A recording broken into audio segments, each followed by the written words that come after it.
আসসালামু আলাইকুম রহমতুল্লাহি ওয়া বারাকাতুহু। আমি আছি নাজমুল হোসেন জয় আপনাদের সাথে।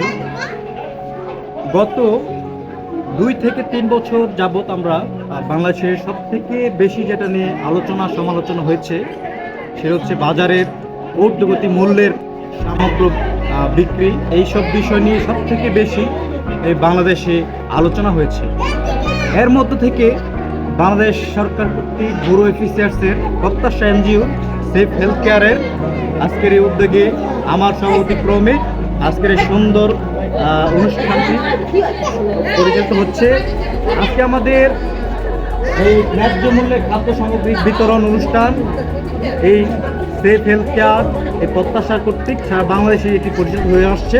আমি আমার 2,500 মানুষের জন্য এইখানে এই ব্যবস্থাটি করে দেওয়ার চেষ্টা করেছি। 70 নং জোকারদিয়া সরকারি প্রাথমিক বিদ্যালয়, এটি শ্রীনিবাসদি এলাকায়। এখানে আমাদের এই প্রাইমারি স্কুলে আমাদের ন্যায্য মূল্যে খাদ্য বিতরণ কর্মসূচিটি পালিত হচ্ছে। আমরা যে একটু এদিকে দেখাই, ঘুরে ঘুরে দেখাও। এখানে সকলেই তাদের ন্যায্য মূল্যে খাদ্য সামগ্রী নেওয়ার জন্য এসেছেন। এই বাংলাদেশ ব্যুরো অফিসার কর্তৃক অনুমোদন ক্রমে বাংলাদেশ প্রত্যাশার সেফ হেলথ কেয়ারের এই আজকের এই ন্যায্য মূল্যে খাদ্য সামগ্রী বিতরণ কর্মসূচি 2025 এর সুন্দর অনুষ্ঠানটি আমি শুভ উদ্বোধন ঘোষণা করছি। আমাদের এখানে সবাই ন্যায্য মূল্যে খাদ্য সামগ্রী নেওয়ার জন্য এসেছেন। আমরা একটু ভিতরে ঢুকবো, আসেন।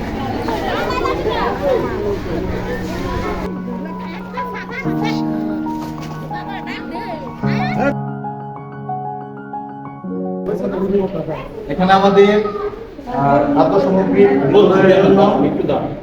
নেওয়া হচ্ছে। আমাদের এখানে থানা প্রতিনিধি আছে, আমাদের আয়োজন প্রিয় ভাইজান আছেন। আসসালামু আলাইকুম। হ্যাঁ, আমাদের খুব কাছে উনি আছেন আমাদের থানা প্রতিনিধি ইয়াসমিন আক্তার, সে আছে। সে সুন্দরভাবে এখানে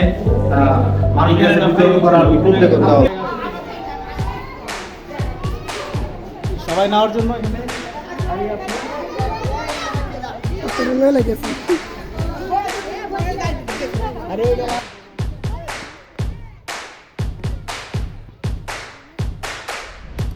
আমাদের সেখান থেকে রিসিপ্ট কেটে এখান থেকে খাদ্য সামগ্রী তারা নিচ্ছে। আমরা আছি এখন 70 নং জোকারদিয়া প্রাথমিক সরকারি বিদ্যালয়ে। এখানে আমাদের এই কার্যক্রম চলছে।